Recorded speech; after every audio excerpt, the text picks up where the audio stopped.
Boa noite, meu querido irmão, minha querida irmã, membros daqui da Igreja Batista do Parque São Basílio. Eu saúdo aos irmãos com a graça e a paz de nosso Deus para esse nosso culto de oração. A você, meu amigo, minha amiga que nos acompanham todas as quartas-feiras nesse nosso culto de oração, meu boa noite e que a graça do Senhor possa repousar sobre o seu coração. Não, você não está assistindo o culto do dia 7 de abril. Realmente hoje é o culto do dia 14 de abril. Eu não sou um déjà vu do culto passado. Eu estou aqui para tentar recuperar os cultos, as direções que eu fiz no culto passado. Então, vamos voltando as minhas direções para ver se um dia eu chego lá à altura de um bom dirigente do culto de oração. E nesse culto de oração, nessa quarta-feira, o tema diz que o amor que nos faz um, pela graça do Senhor, no seu sacrifício de amor por nós, nos constituiu num único corpo, o corpo chamado Igreja do Senhor Jesus. Então, como eu sempre peço a você, nesse momento, que você feche seus olhos para que nós possamos nos purificar, nos limpar desse nosso dia, dessa nossa carga que nos acompanha desde o momento em que nós acordamos, para que possamos nos concentrar e entrar no trono da graça do nosso Senhor. Então, aí na sua casa, no ambiente que você está a nos acompanhar, baixe sua cabeça, feche seus olhos. Façamos uma corrente uníssona em oração, quebrantando o nosso vaso, para que o olheiro perfeito possa vir até nós e nos reconstituir para vaso de bênção em suas mãos. Derrame seu coração diante dele.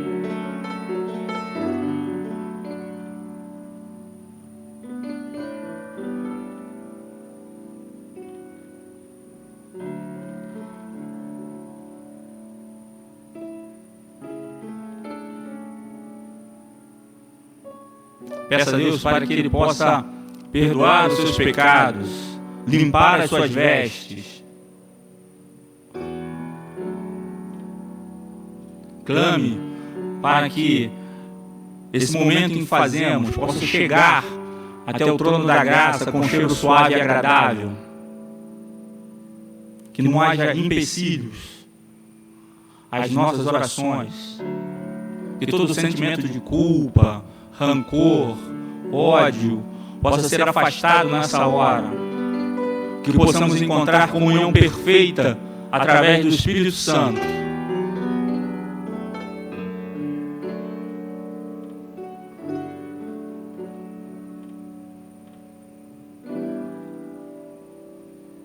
E da onde você estiver, meu querido, olhe por esse ambiente que está, onde você está inserido. Se for sua casa, olhe por esse espaço, seu lar, por aqueles que estão ao seu redor. Se você não está em sua casa, se você está em qualquer outro ambiente onde as ondas da mídia podem te alcançar, olhe por esse local, para que a graça, para que o Espírito de Deus possa repousar agora, através das ondas dessa mensagem que está sendo transmitida, e você possa sentir o renovo, o consolo da parte do Senhor.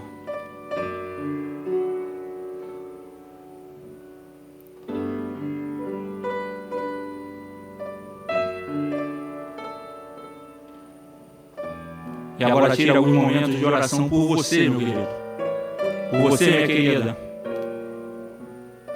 Colocando as suas cargas diante do altar do Senhor, para que Ele possa colocar sobre você o jugo dele, que Ele diz ser suave e ser leve.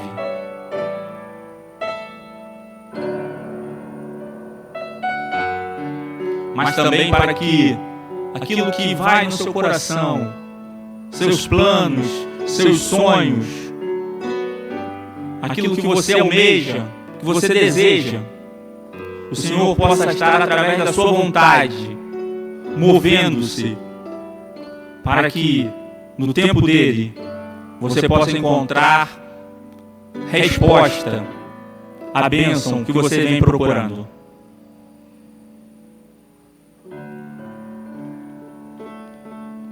Querido Deus de graça e amor, colocamos-nos diante de Ti para louvar e engrandecer Sua majestade, Seu poder, Sua honra e Sua glória. Perdoa, Senhor, os nossos pecados, purifica as nossas vestes.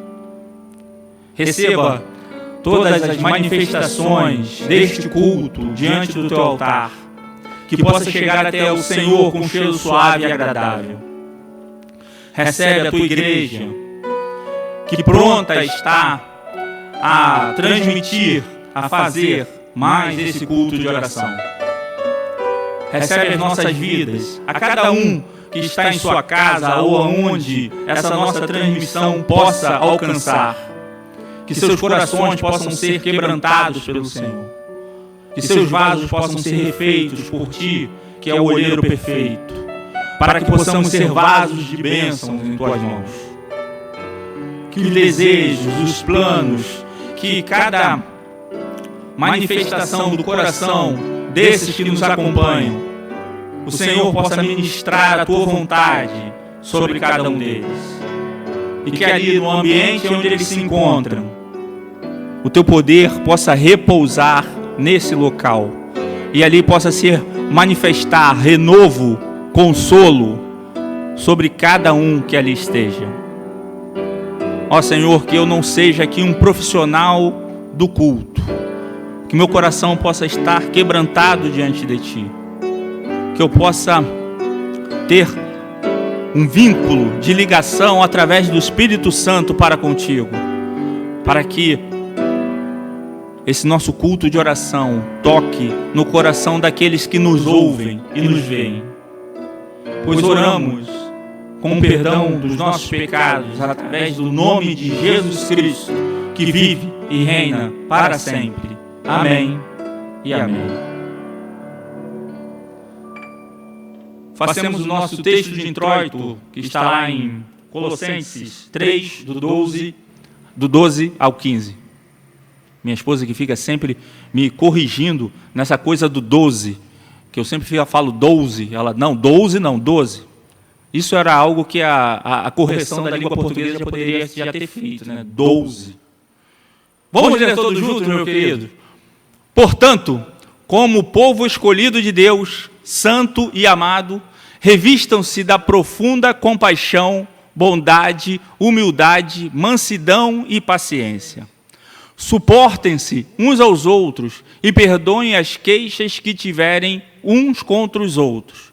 Perdoem como o Senhor lhes perdoou. Acima de tudo, porém, revistam-se do amor, que é o elo perfeito. Que a paz de Cristo seja o juiz em seus corações, visto que vocês foram chamados a viver em paz. Como membros de um só corpo, sejam agradecidos. Cantemos o nosso cântico congregacional, hino 572 do Inário.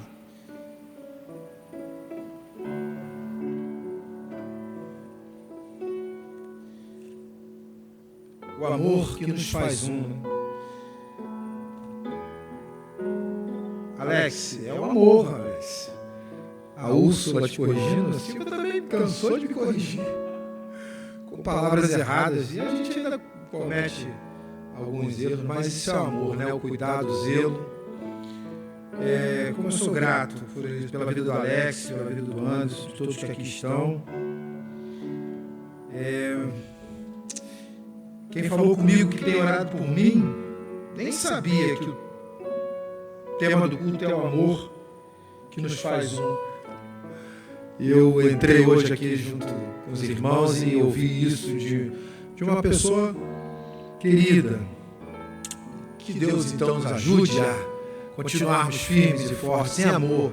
Igreja, quero mandar hoje um abraço para Deise, esposa do Marlon. Deise, Deus é conosco, minha irmã. Deus é conosco. Fique firme, firme em Jesus. Nós não estamos sozinhos, não somos órfãos.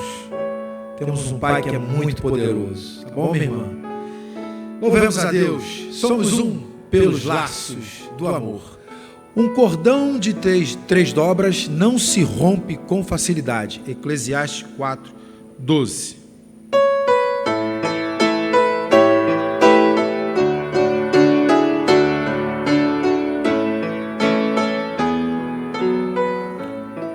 Com certeza, somos um pelos laços do amor. Somos um pelos laços do amor. Nosso espírito se une ao Espírito de Deus. Somos um pelos laços do amor. Somos um pelos laços do amor. Somos um pelos laços do amor. De mãos dadas mostraremos que nós somos do Senhor. Somos um pelos laços do amor. Vamos repetir a primeira estrofe. Isso, Aline. A Aline está sentindo que é isso que a gente vai fazer. Hoje eu tive com a Marise, né, do Rubinho. Sou grato pela vida do casal, né? A Marise tem feito lives com as irmãs de oração. Encontrei a Mara aqui com as mensageiras do Rei. Gilmara, que está com os nossos jovens, né? A liderança dos nossos jovens. Como é bom ver os representantes de Deus aqui. Como é bom revê-los. Como é bom revê-los. Vamos juntos. Somos um pelos laços do amor. Somos um pelos laços do amor. Nosso espírito se une ao Espírito de Deus. Somos um pelos laços do amor. Somos um pelos laços do amor.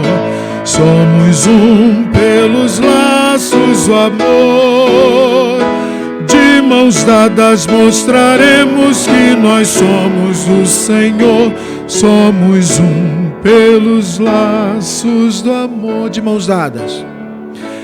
De mãos dadas mostraremos que nós somos do Senhor. Somos um pelos laços do amor.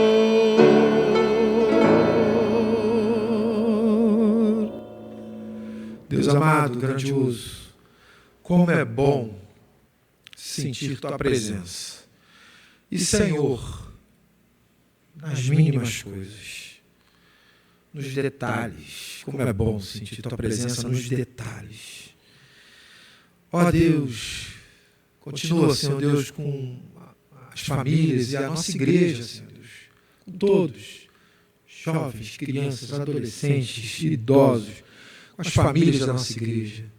Faça o Senhor Deus olhar para o alto, que é de onde nos vem o socorro, Senhor Deus. Faça-nos sempre olhar para o alto, que é de onde nos vem o socorro, e não nos esquecermos, Senhor Deus, de que em Ti somos mais do que vencedores. Oramos então, no nome santo e precioso de Jesus. Amém. Somos um pelo laço do amor. Devemos agradecer essa manifestação maravilhosa de Deus para conosco, que nos enxertou ali na videira verdadeira. Então feche seus olhos, meu querido, minha querida, meu amigo, minha amiga, e vamos agradecer ao Senhor. Agradecer porque em determinado momento estávamos fora, mas agora fazemos parte de um mesmo corpo. Pela obra de Jesus Cristo na cruz. Agradeça a Deus por fazer parte dessa família, por poder caminhar de mãos dadas com o Espírito de Deus.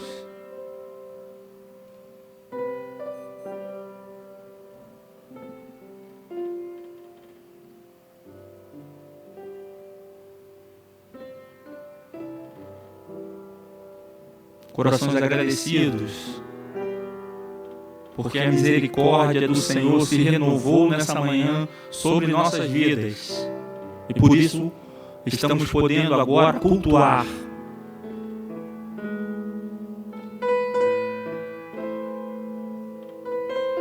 Agradecidos pela vida,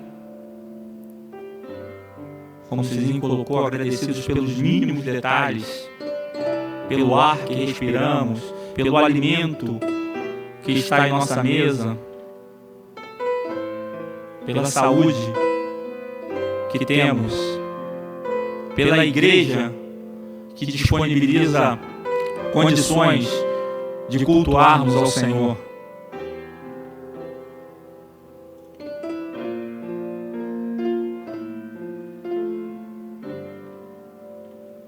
Agradeça por sua família. Pais, ore pelos seus filhos. Filhos, por seus pais. Marido, ore por sua esposa. Esposa, ore por seu marido. Avós, ore por seus netos. E netos, orem por seus avós. Em momentos de perdas e partidas, é momento de nós orarmos ao Senhor por nossa família.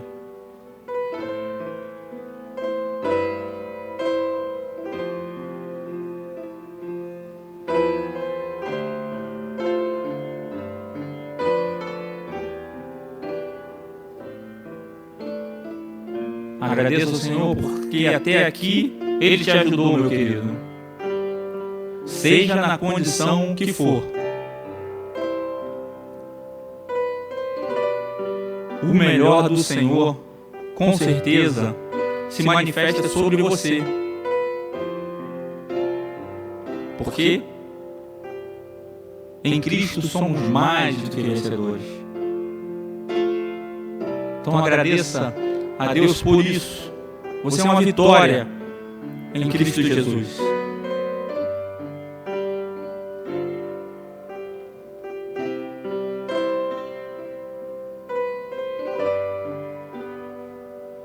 Agora, se algo aconteceu de especial na sua vida nessa semana que se passou, esse é o momento de você buscar na memória e agradecer ao Senhor um livramento, uma porta aberta, uma bênção estudantil, profissional, familiar, uma cura.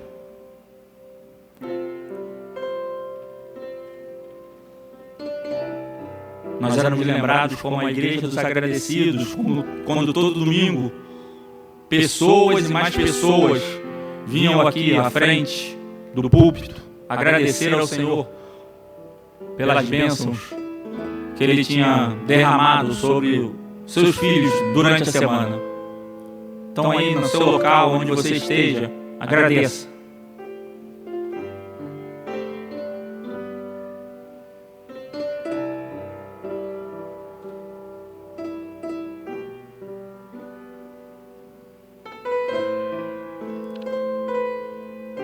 Para encerrar esse nosso momento de oração, vou pedir a participação da nossa irmã Gilmara Cavaleiro, que fará a oração de encerramento desse momento de agradecimento, em que tiramos aqui do nosso culto de oração ao Senhor.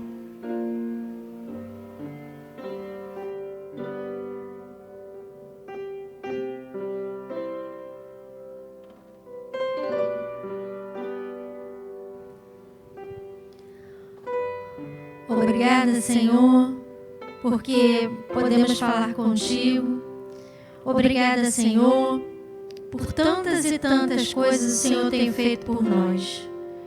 Obrigada, Senhor, pela vida que o Senhor nos deu. Obrigada, Senhor, pelas dificuldades que temos passado, porque sabemos que o Senhor está conosco em cada uma delas. Obrigada, Senhor, porque apesar das nossas fraquezas, das nossas imperfeições, das nossas falhas, e nós somos tão pequenos, apesar, Senhor Deus, de não sermos, Senhor Deus, aquilo que o Senhor idealizou para nós. Obrigada, porque o Senhor ainda assim nos ama e nos ama de uma maneira tão especial. Obrigada, Senhor Deus, porque o Senhor é o nosso Deus. Obrigada, porque Tu és tremendo e maravilhoso. Obrigada, Deus, porque em meio às lutas e ao momento de trevas e de dificuldades e de tantos sofrimentos e de tantas perdas, obrigada porque sabemos que Tu estás conosco. Obrigada, Pai, porque podemos ter a certeza que se nós estamos vivos neste mundo, Tu estás conosco. E o dia que nós não estivermos mais aqui, nós estaremos contigo. Obrigada, Pai, porque o Senhor nos resgatou e nos liberta todos os dias. Obrigada pelo Teu Santo Espírito que habita em nós e que fala conosco, e que nos repreende, e que nos acalenta, e que de uma maneira tão profunda, Pai, estabelece um relacionamento tão lindo contigo. Obrigada por essa igreja, obrigada por cada um que se dispõe e que dá o seu tempo de estar aqui, ó Deus, para fazer a Tua obra. Obrigada, Senhor, pela vida do nosso pastor, uma pessoa tão especial que o Senhor tem colocado para estar à nossa frente, à frente da nossa igreja. Muito obrigada, Pai. Tantas e tantas coisas nós temos para Te agradecer. Nem todas as palavras, Senhor Deus, do nosso léxico seriam capazes de expressar tudo aquilo que o Senhor tem feito e fará por nós. Obrigada por esse culto. Obrigada, Senhor Deus, pelo Alex e pelo irmão Carlos, que semanalmente tem estado aqui, Senhor Deus, nos conduzindo a orarmos e agradecermos. Obrigada, Pai, pelo dom da vida. E ajuda-nos, Pai, a amar. Senhor, a humanidade está passando por um momento tão complicado. Pessoas se matando, se odiando, pessoas sofrendo, pessoas maltratando. Ensina-nos a viver neste mundo. Ensina-nos a amar como o Senhor nos amou. Ensina-nos, Senhor, a doar ao nosso próximo que necessita de nós. Perdoa, Senhor Deus, porque falhamos contigo, Pai. Perdoa, Senhor Deus, porque muitas e muitas vezes fracassamos em missões que o Senhor nos dá. E nos ajuda, Pai. Nos capacita. Renova, Senhor Deus, as nossas forças. Guarda o nosso coração. Guarda o coração dos nossos jovens, das nossas crianças, dos nossos adolescentes. Guarda, Senhor Deus, o Teu povo debaixo da Tua graça. Guarda, Senhor Deus, os Teus servos, Senhor Deus, com a Tua mão protetora. Cuida de nós, Senhor Deus. Cuida de nós. Essa é a minha oração em nome de Jesus. Amém.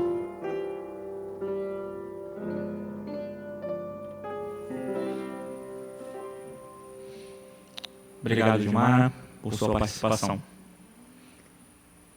Façamos mais uma leitura bíblica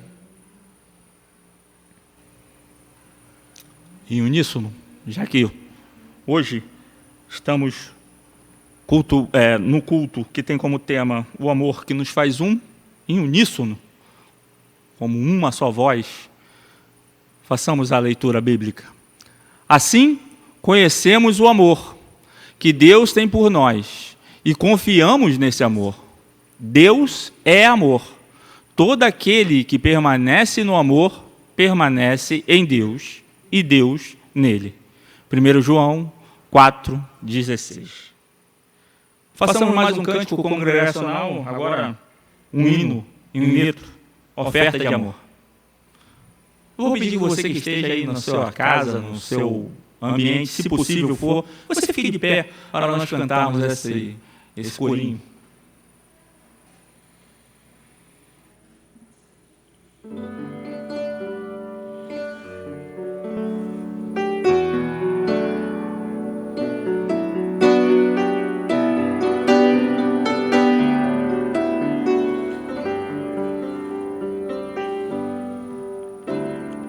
Venho, Senhor, minha vida oferecer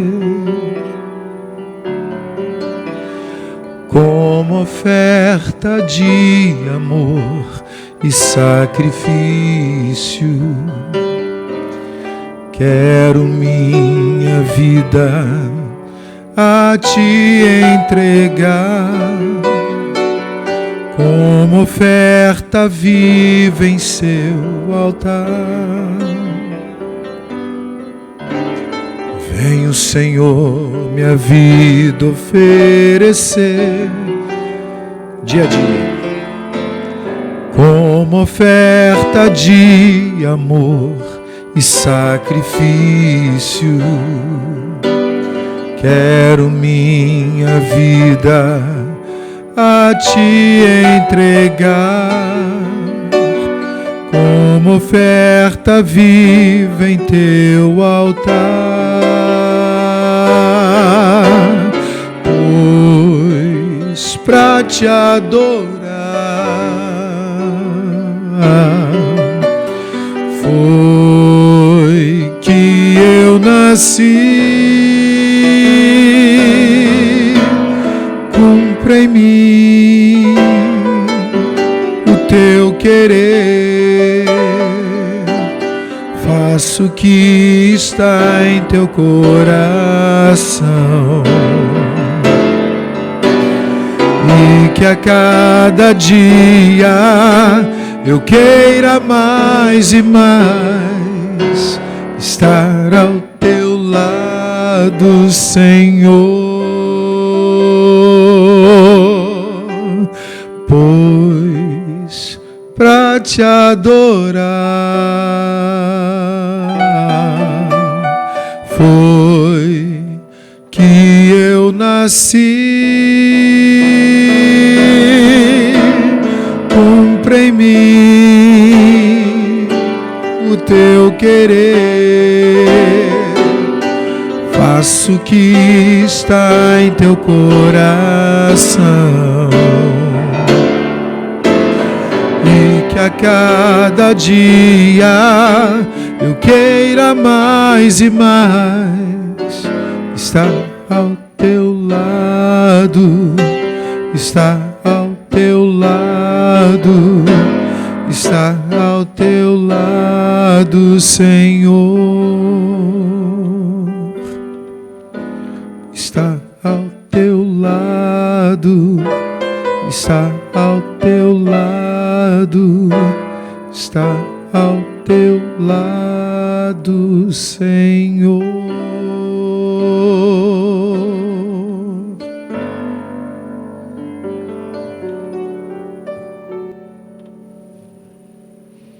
Agradeço a você que aí em sua casa, no ambiente que você esteja, ficou em pé para cantarmos essa linda canção que toca muito aos nossos corações. Nesse momento de oração, que você possa voltar novamente a sua face para o altar do Senhor, e eu vou conduzindo você, meu querido, em temas que você vai transformando aí na sua oração. Como sempre, ore por sua igreja, ore pela Igreja Batista do Parque São Basílio, para que aqui tenhamos relevância e importância, que sejamos aqui um farol nesse local a iluminar as vidas que se encontram na escuridão do pecado.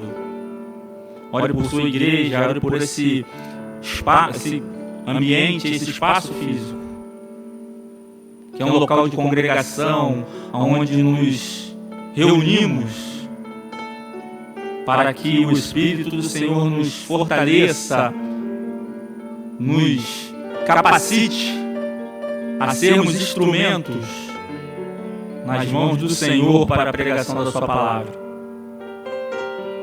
E falando em capacitar, estamos chegando aí para o dia da IBD, o dia batista da Igreja da Escola Bíblica Dominical. Então que você esteja orando por esse departamento aqui da nossa igreja, meu querido, voltado para o ensino, para a capacitação de você como membro dessa igreja.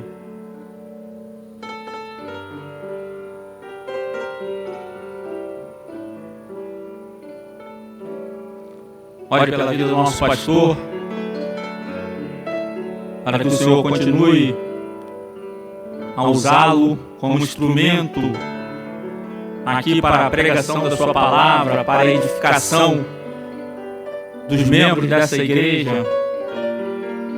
Mas ore também por sua saúde, por sua família, pela nossa irmã Heleninha, por Andréia, por Raquel. Orar pelos seus genros, orar pelos seus netos, orar pela proteção do Senhor a esta família.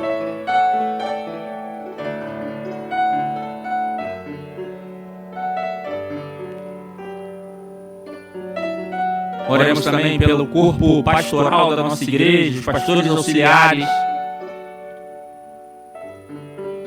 Orar pelo nosso irmão Hélio, filho, e pelo nosso irmão Roberto Calzolari, que mês que vem estarão num processo de concílio, para que em breve assim venham se tornar pastores auxiliares também aqui da nossa igreja, a tratar da igreja na rua.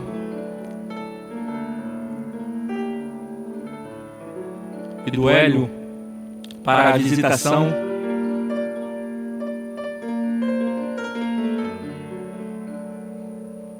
Oremos por cada departamento que compõe essa igreja, pelos líderes, ministros, diretores,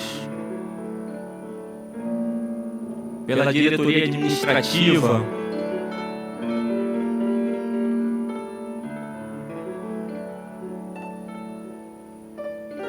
agradeçamos a Deus que essa igreja se manteve sempre atuante nesse momento de pandemia, pelos projetos que são executados,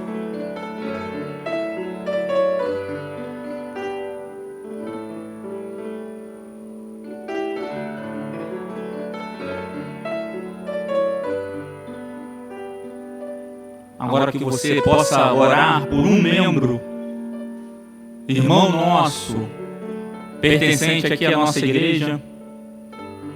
Como o Cizinho lembrou no domingo, às vezes o afastamento de nós não nos vermos dominicalmente como nós fazíamos, vai fazendo com que a gente perca um pouco o rosto dos nossos irmãos. Então, se concentre agora para orar por um membro da nossa igreja, por alguém que veio na sua mente.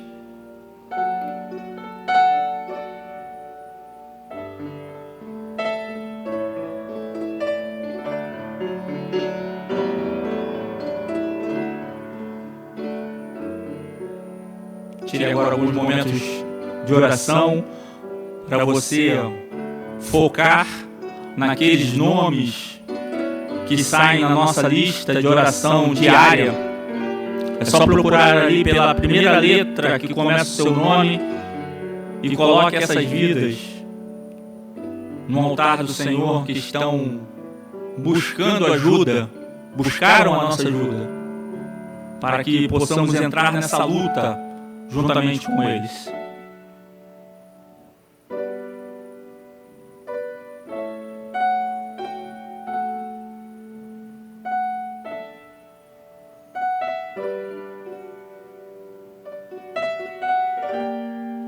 Ore também pelos missionários, por aqueles em que a igreja ajuda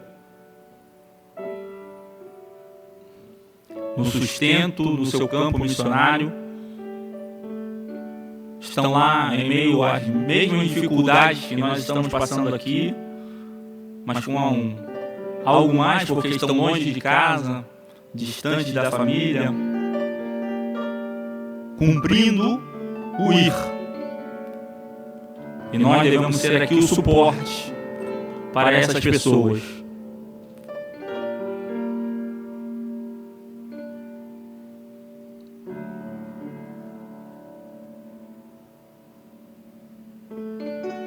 Mas eu também quero que você, meu querido, agora ore pelo nosso país, pelo nosso estado, pelo nosso município, para que a graça do Senhor possa repousar sobre essa nação, para que possamos experimentar o que está escrito na palavra: feliz é a nação cujo Deus é o Senhor, que possamos experimentar a felicidade.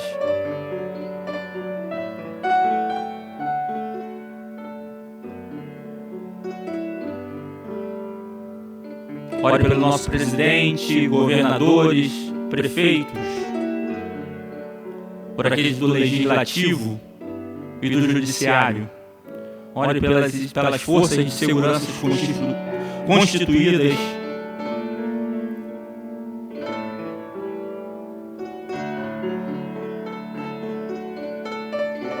Ore pela misericórdia do Senhor sobre cada um brasileiro nesse momento de agravamento das contaminações. Olhe para que o mais rápido possível seja aberto leitos para que as pessoas possam se internar.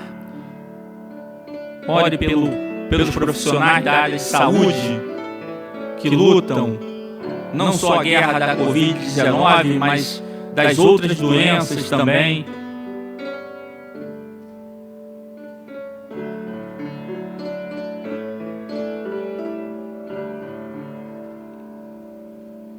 Ore pelo consolo e pelo conforto do Senhor sobre aqueles que perderam seus entes queridos.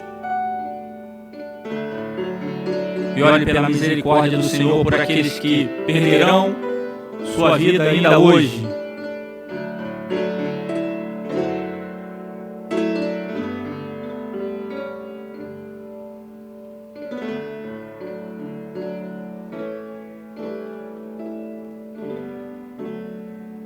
Senhor Deus, entregamos esses pedidos em Teu altar, sabendo do Teu poder para se manifestar sobre cada um deles.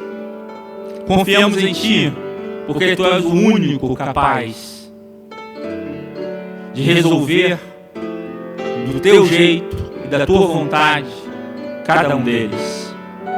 Não há outro capaz de respostas às nossas dúvidas, às nossas incertezas. Obrigado, Senhor, por Tua igreja, pelo nosso pastor, pela membresia da Tua casa. Te agradecemos por nós não termos ficado parados, mesmo distantes, não podemos nos encontrar dominicalmente, mas nós não paramos. Continuamos através das ondas da internet, continuamos através da distribuição de bolsas, continuamos através do evangelismo, continuamos através do acolhimento de pessoas necessitadas. Que o Senhor continue a abrir as portas e derramar ricas bênçãos sobre a Tua igreja. E agora, Deus, esteja sobre cada um coração que faz parte da membresia desta obra. Dê renovo, dê consolo, dê forças para esses momentos, para o enfrentamento desses momentos. Ajude cada família, cada um daqueles que estão passando pelo se contaminar da Covid-19, dê força, dê ânimo. O Senhor é o nosso Deus da cura, o nosso Jeová Chamar. Esteja com a membresia que se encontra com outras enfermidades. Visita-os nesse momento, fortalecendo seus corações. Ajude o nosso país a passar por essa tempestade. Dê sabedoria ao nosso presidente, governadores e o prefeito. Que todos os seus atos sejam de misericórdia para com o povo. Seja voltado exclusivamente para os necessitados, para aqueles que precisam, para que possamos experimentar paz e alegria. Recebe, Deus, os profissionais da área de saúde. Recebe as forças de segurança constituída. recebe aqueles que lutam para encontrar formas de amenizar e até erradicar essa doença. Esteja, ó Deus, fortalecendo a vida daqueles que lutam para que o sofrimento seja amenizado.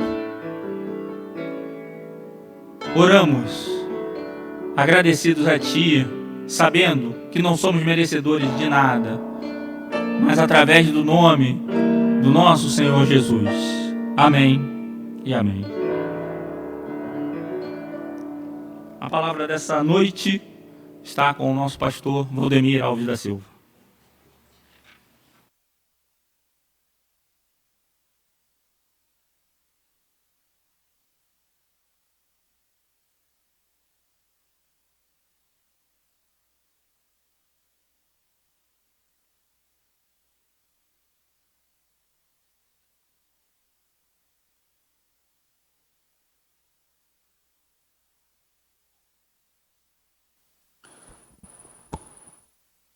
Meus amados irmãos em Cristo, nós,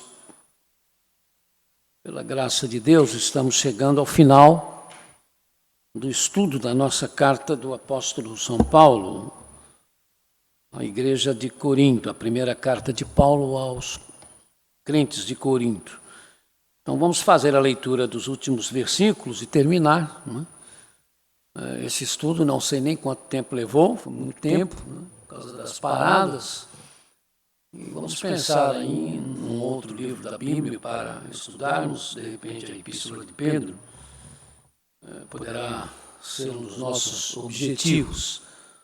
O texto vai ser exposto aí para a leitura em conjunto, os irmãos que estão em casa ou em outros lugares através da mídia, porque fica fácil, né? Até pelo celular, nesse momento o irmão acompanhar, fazer junto esta leitura. 1 Coríntios 16, 19 a 24. As igrejas da província da Ásia enviam-lhes saudações. Áquila e Priscila os saúdam afetuosamente no Senhor. E também a igreja que se reúne na casa deles.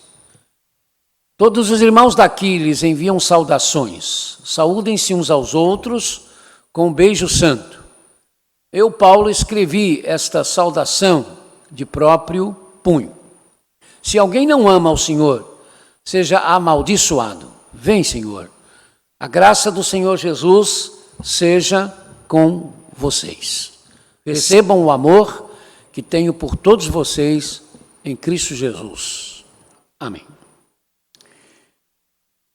Esse capítulo 16, irmãos, foi o último da primeira carta de Paulo à igreja de Corinto, aquilo que nós chamamos de capítulo 16, porque, como eu já tive a oportunidade de explicar, essa divisão da Bíblia em capítulos e em versículos, essa divisão não foi feita pelos escritores da Bíblia, não é?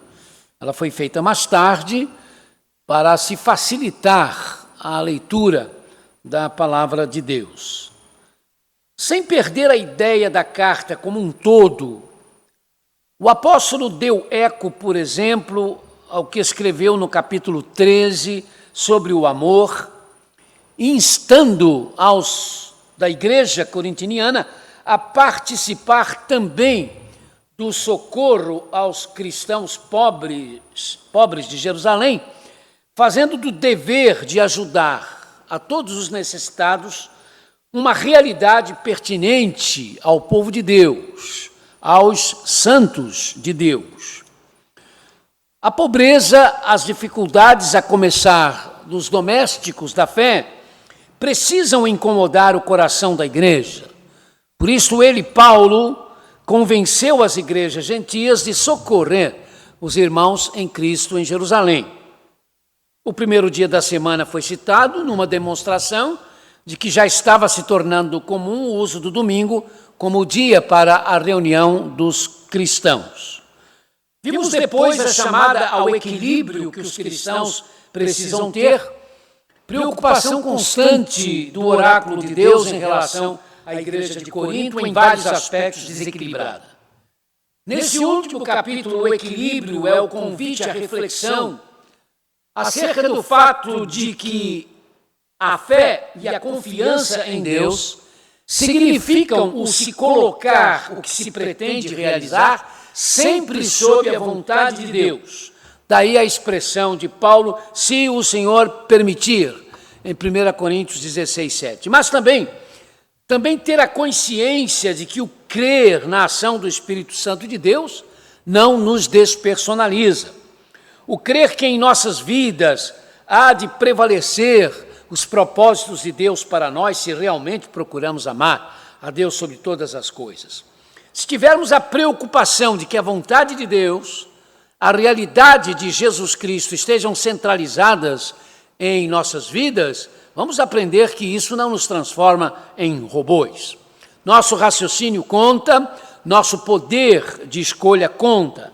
É importante, tenho dito, destacar isto, quando nesses dias nos quais o tal Deus me disse, Deus me falou, virou uma panaceia.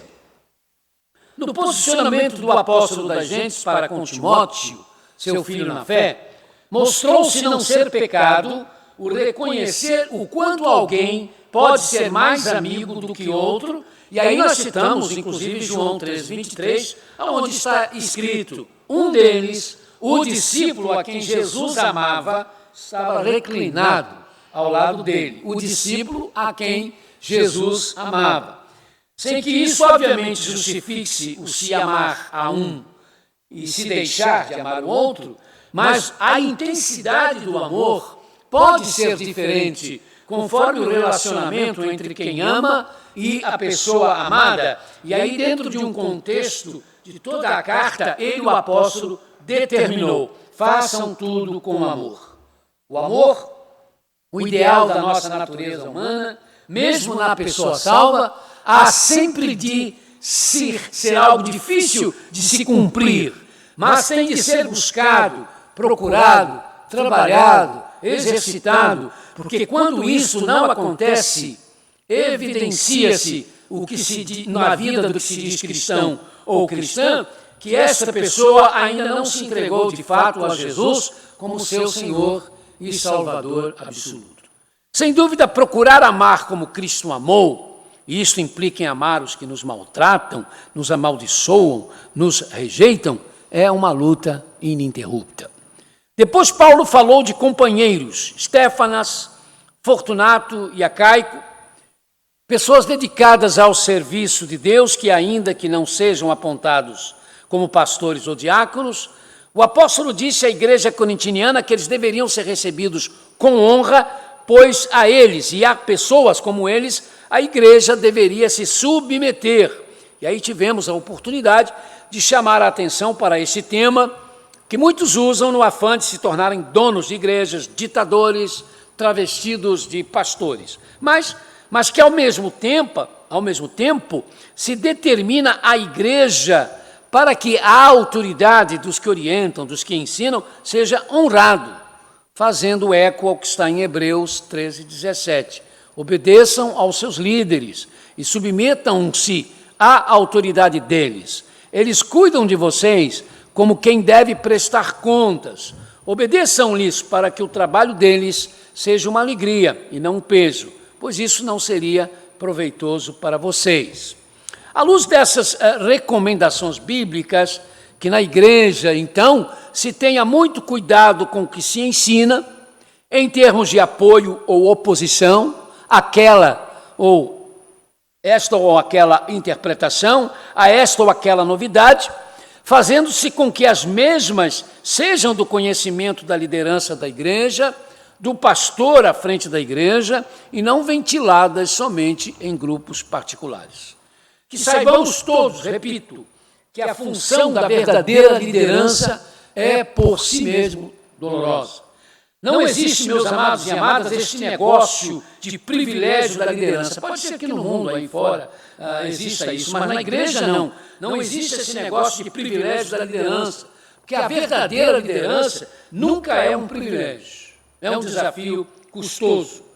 Destacam-se as afirmações do apóstolo aos gentios sobre Estéfanas, Acaico e Fortunato, quando o apóstolo disse que eles lhe trouxeram alívio ao espírito. Paulo disse: trouxeram alívio ao meu espírito.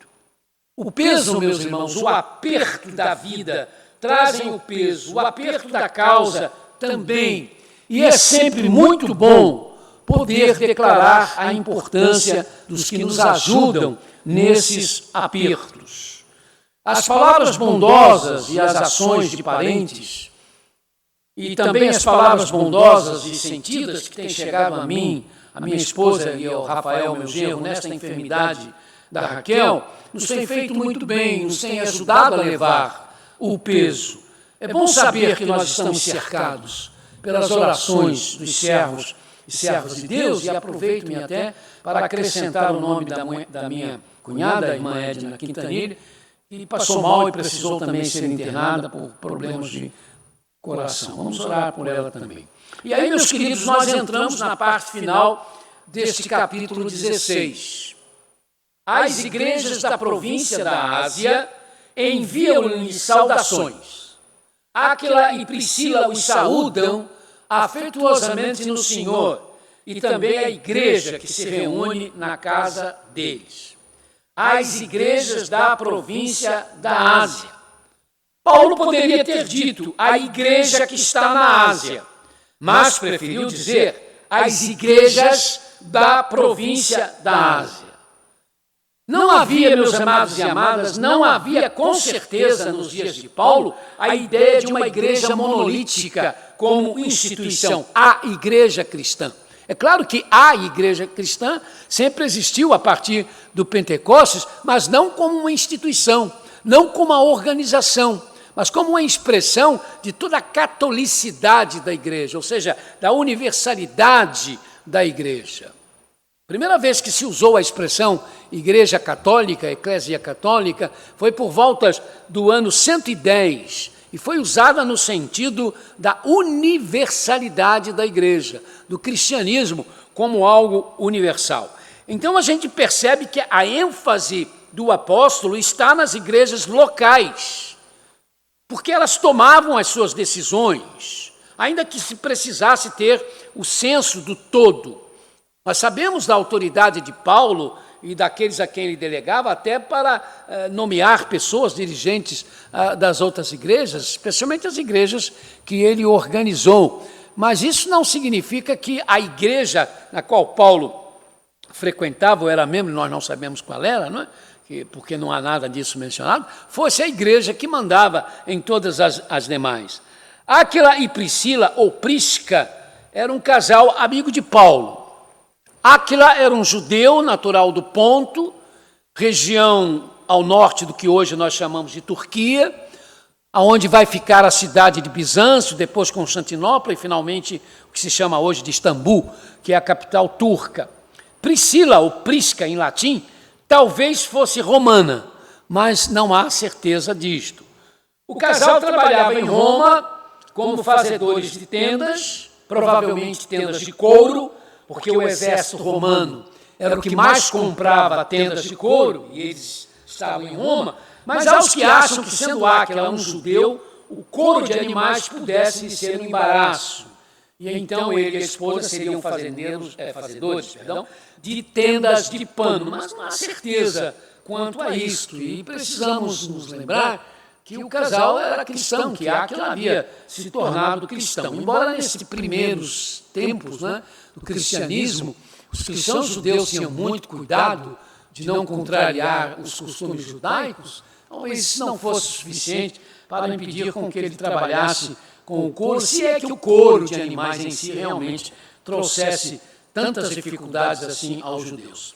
Tradições antigas, irmãos, afirmam que foram Áquila e Priscila que fundaram a primeira igreja em Roma, e não o apóstolo Pedro, como dizem os nossos amigos católicos.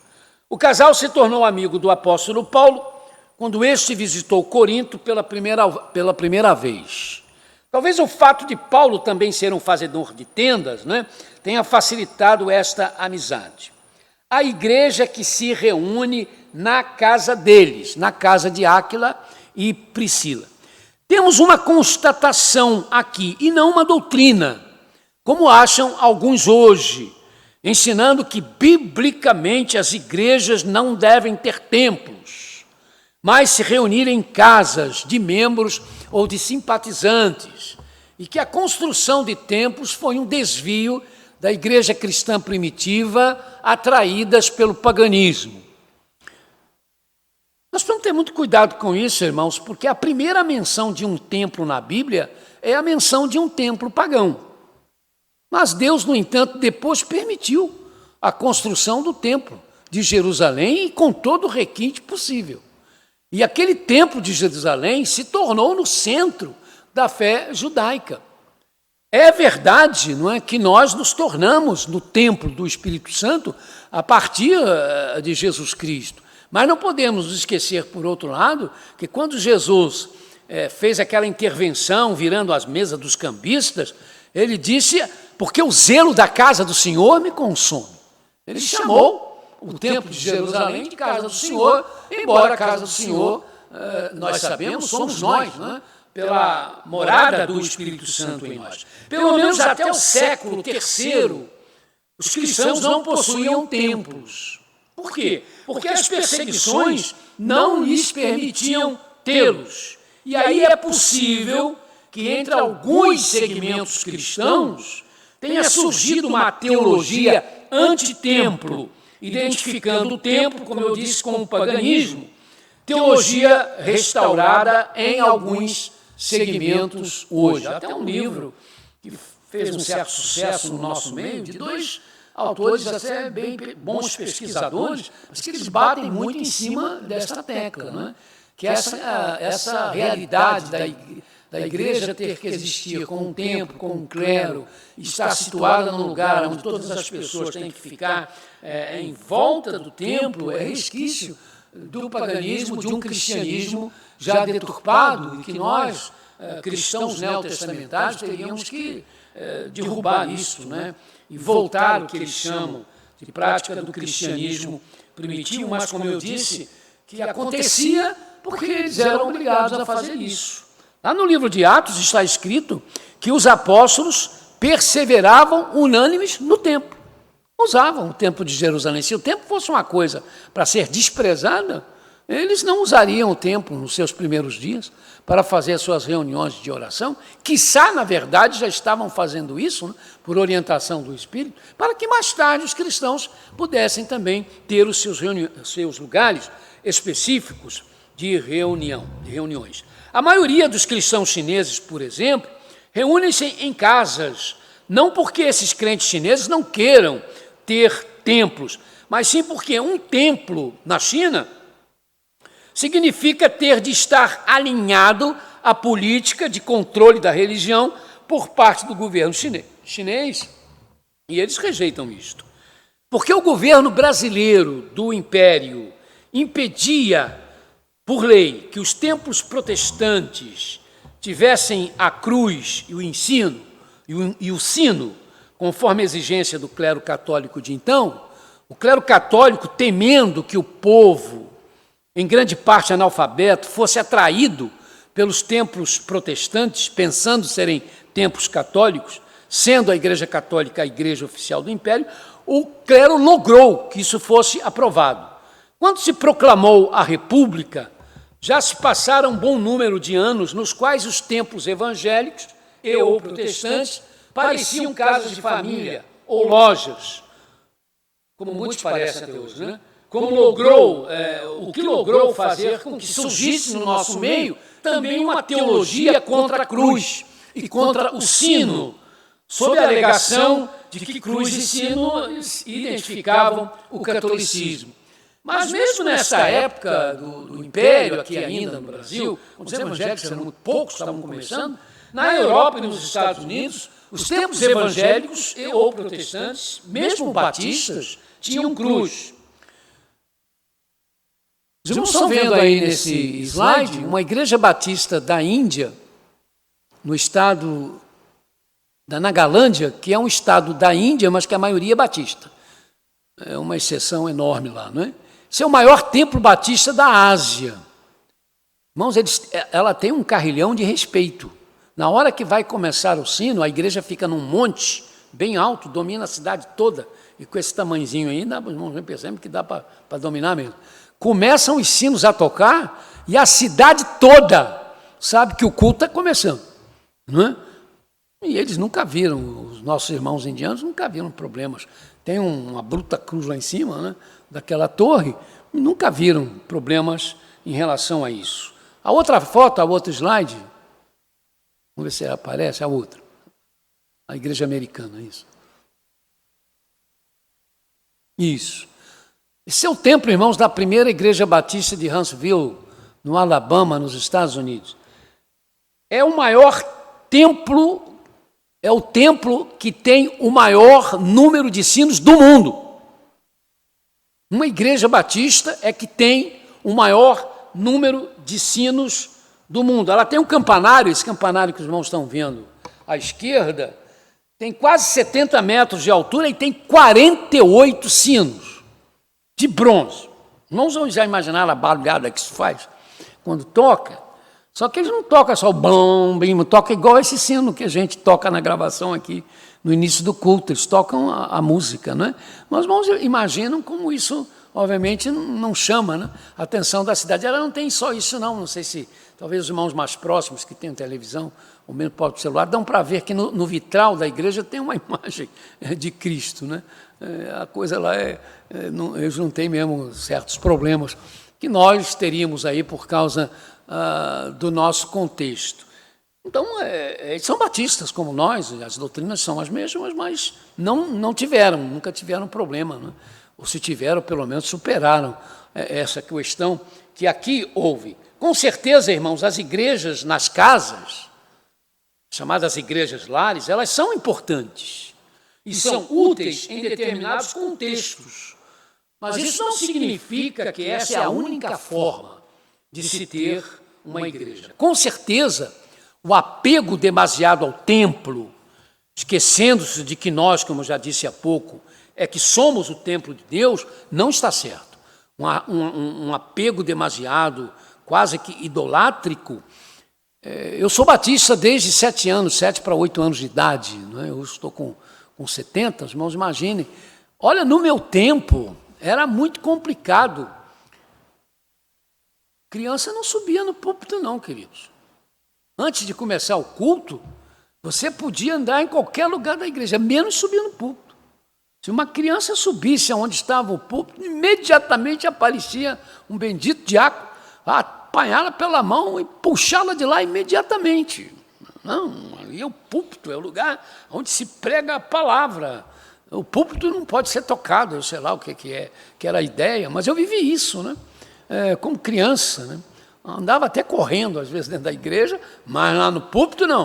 Às vezes, quando terminava tudo, que a igreja estava vazia, a gente se arriscava, e assim, de pé em pé, subia ali. Quer dizer, aquela coisa do lugar, o santo dos santos, dentro do templo. Mas isso não está correto. Isso é uma maneira errada, né, de se ver o templo, de se ter o templo, né? Crianças podem subir aqui, não há problema nenhum, podem tocar no púlpito, e elas vêm aqui, fazem a programação delas, cantam aqui, não é? Mas isso não foi de um dia para o outro, isso foi se mudando aos poucos. Mas havia, então, esta ideia. Esse tipo de tratamento com o templo não é uma coisa boa, né? Leva você a idolatrar o lugar e a ter conceitos errados do lugar em si. O lugar é um lugar, irmãos. Esse é um prédio que pode pegar fogo, que pode cair, enfim, que está sujeito a uma série de coisas, né? E que nós temos que ter isso em mente. Nós tornamos esse lugar santo, porque nós somos o templo de Deus, e quando nós nos reunimos aqui, nós fazemos com que este prédio se torne na simbologia da casa de Deus. Mas é uma simbologia, né? Deus não habita em lugares feitos por mãos humanas, e esta verdade continua, né? Portanto, que quando nós saímos do nosso culto, o templo sai com a gente, não o templo, a imagem do templo que está guardada na cabeça, não. O templo sai com a gente, porque eu e você somos o templo do Espírito Santo. Todos os irmãos daqui lhes enviam saudações. Saúdem-se uns aos outros com o beijo santo. Todos os irmãos daqui, irmãos, se referem, ao que tudo indica, aos da igreja de Éfeso, que era onde Paulo estava quando escreveu a carta aos crentes de Corinto. Ele estava na cidade de Éfeso, mas sem dúvida podia também incluir outras igrejas. O beijo santo, ou ósculo santo, é mencionado em Romanos 16:16, 2 Coríntios 12:12 e na primeira de Pedro 5:14. Não era assim uma prática, portanto, avulsa, né? De repente só da igreja de Corinto. Não. A ideia era que era uma prática dos cristãos, especialmente na região onde estavam a igreja dos romanos, a igreja corintiniana, né? E a igreja que Pedro escreve, que é a igreja para todos os hebreus, ou o que ele fala da Babilônia, né? Naquela região, na verdade, de todo o Império Romano. Essa saudação paulina, irmãos, era um pedido de forma que se ficasse estabelecido o fim de todas as dissensões. Porque o beijo, não sendo o beijo da traição, como no caso de Judas, o beijo sempre representa isso, né? Isso para as pessoas. Uma aproximação, uma maneira de expressar carinho para com a outra pessoa. E quando Paulo fala, saúdem-se uns aos outros, com o beijo santo, beijem-se, para que vocês se sintam próximos e não tenham coragem de continuar com essa divisão que vocês têm, que foi o primeiro tema, praticamente, que Paulo tratou na igreja de Corinto. Mas o abuso da prática e as insinuações maldosas dos pagãos em relação aos cristãos levaram esta prática a ser abolida. Há em algumas denominações ainda esta prática, o que sempre levanta críticas e produzem histórias desagradáveis, inclusive nesses dias do crescimento do homossexualismo. E em determinados rituais da igreja romana e grega ainda existe a prática, mas ela é bem restrita. Nós brasileiros, irmãos, nos beijamos com facilidade, e isso até causa espanto, né? Entre os vários povos do mundo. Tem uma série de YouTubes, de quadros de YouTube, que é muito bom, se os irmãos tiverem tempo para ver, onde estrangeiros que moram no Brasil são entrevistados e eles fazem comparação do lugar de onde eles vieram com os costumes brasileiros, com a comida brasileira, com o palavreado brasileiro. E quando eles foram perguntados o que eles mais achavam estranhos, quase todos eles disseram essa mania do brasileiro se beijar. Os brasileiros se beijam com uma facilidade enorme. E isso realmente, irmãos, na Europa, eu tive, né, em alguns países da Europa, até para cumprimentar a mão é meio complicado, né?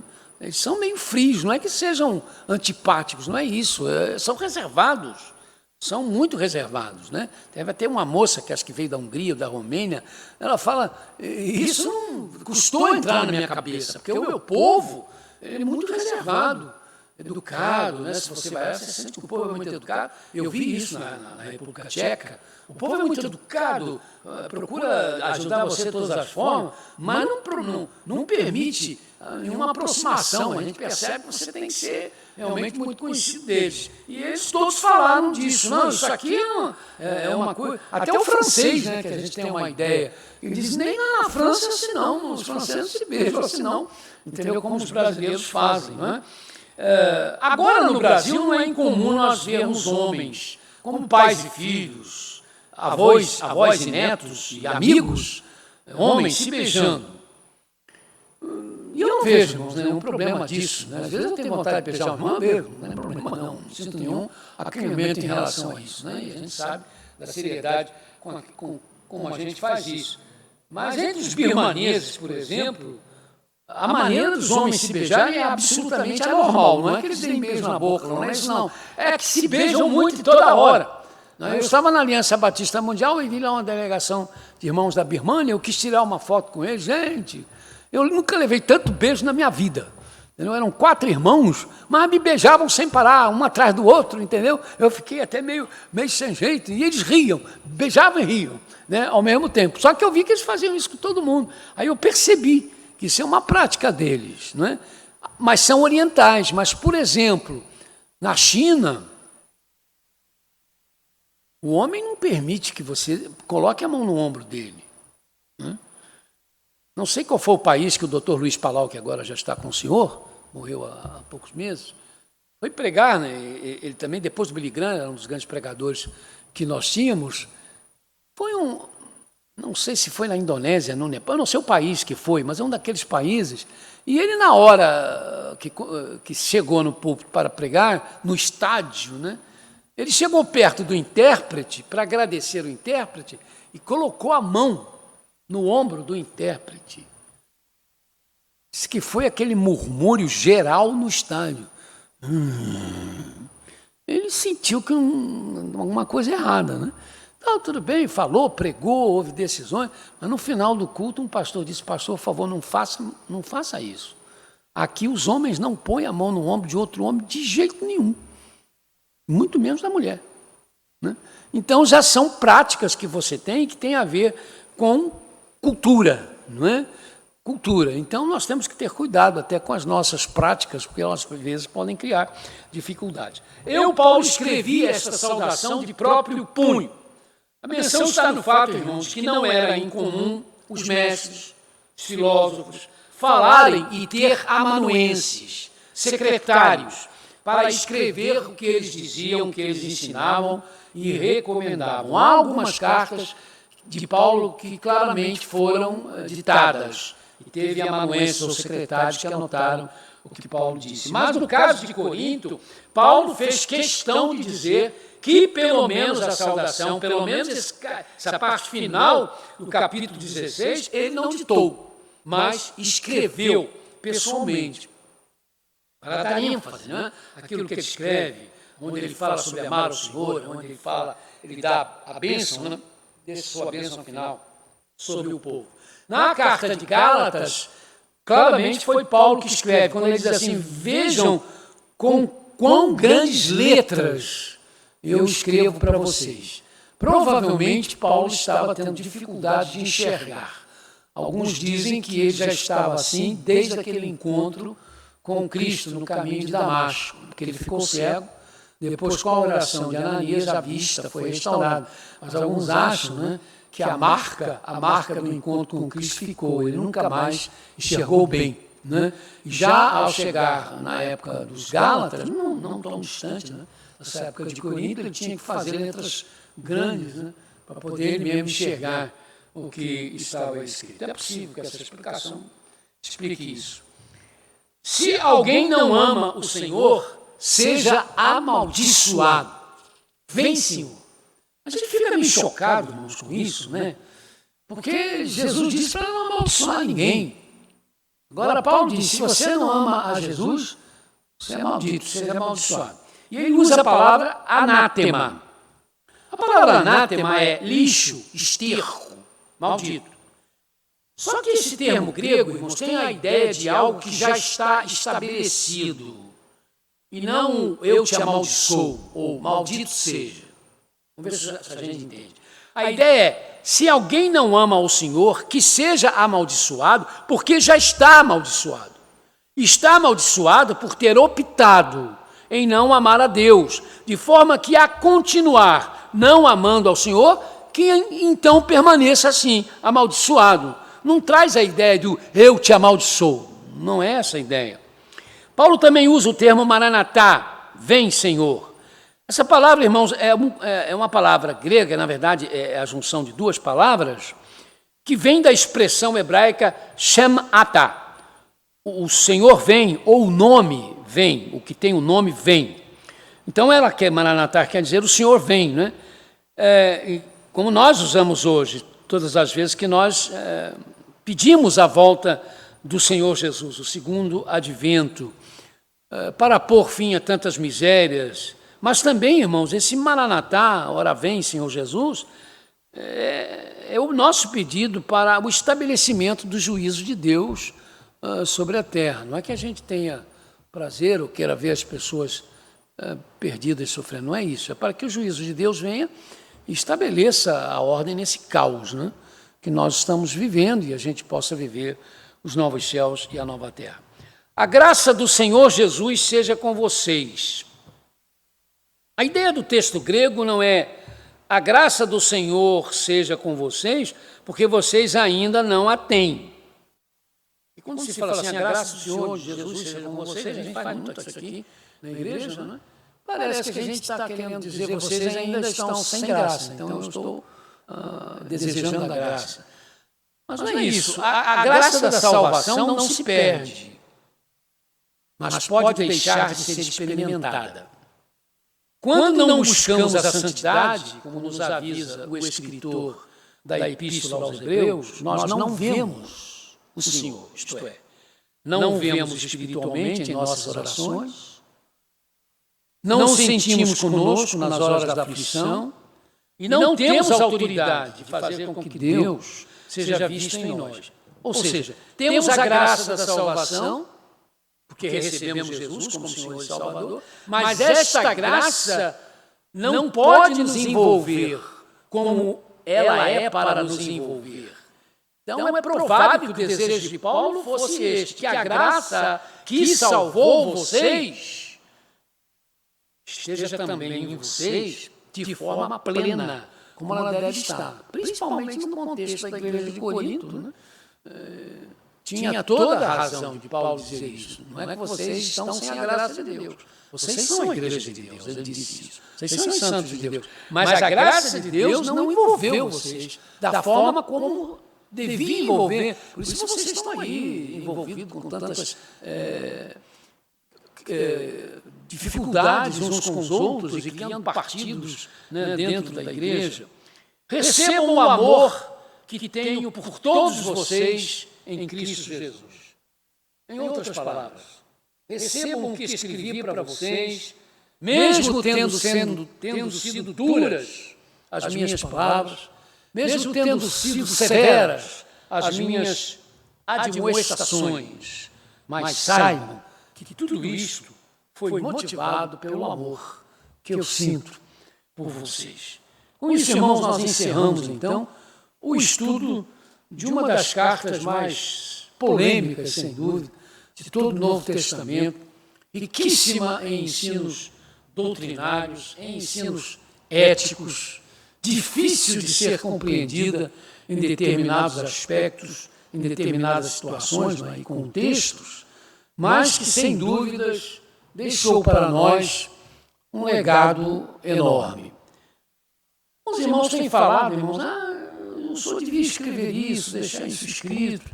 Mas veja bem, eu estou pregando, a igreja não está reunida presencialmente. Não adianta também eu escrever, porque eu vou dar isso com vocês. Mais tarde, talvez, eu venha escrever. Mas eu tenho muitas dificuldades, irmãos, em pensar fazer isso, por uma razão muito simples. Nada que eu disse aqui, com muito poucas exceções, alguém já não disse. Alguém já comentou, até porque isso aí não veio da minha cabeça. Eu fiz pesquisa, eu li vários livros, né, para poder chegar a essas conclusões. Então, isso aí já está escrito em algum lugar. Mas alguém diz, não, mas a maneira como o senhor apresentou algumas coisas destacadas, tudo bem. É um convite a gente pensar nisso, né, com seriedade. Talvez a gente pense, né, e faça aí um comentário de 1 Coríntios, para que os irmãos possam guardar. Agradeço muito a Deus, irmãos, ao Senhor, ao Espírito Santo de Deus, que foi nos ajudando nesses tempos todos. Não? Houve dias que houve muita dificuldade de preparar o estudo, né?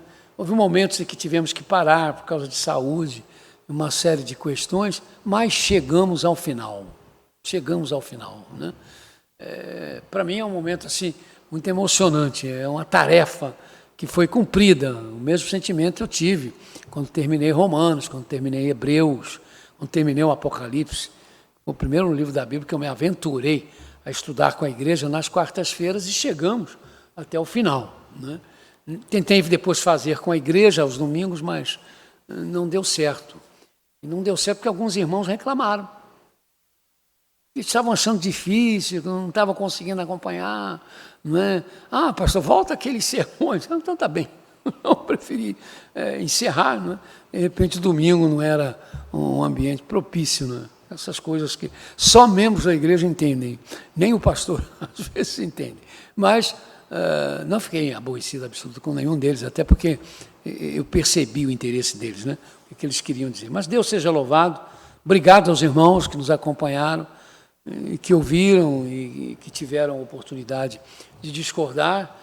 Tivemos as oportunidades algumas vezes de abrir para perguntas, né? E os irmãos aproveitavam e faziam as suas perguntas. Depois da pandemia, né? Já se faz mais de um ano, não tivemos mais a oportunidade para isso. Mas que Deus nos abençoe e nos ajude a escolher, se ser Pedro mesmo, nós vamos ver, a gente fazer mais um estudo na certeza de que seremos abençoados. Vamos então partir para o final, impetrando a chamada bênção apostólica. Que o amor de Deus, nosso Pai, a graça de Jesus Cristo, o Filho, consolação, aconselhamento, orientação do Espírito Santo de Deus, seja com todos que participaram da gravação deste culto, seja com todos que nos assistiram em suas casas ou em outro qualquer lugar, através da mídia, e esteja agora com todo o povo de Deus, presente em todos os lugares da terra, onde a Igreja de Cristo se faz presente. Amém, amém e amém.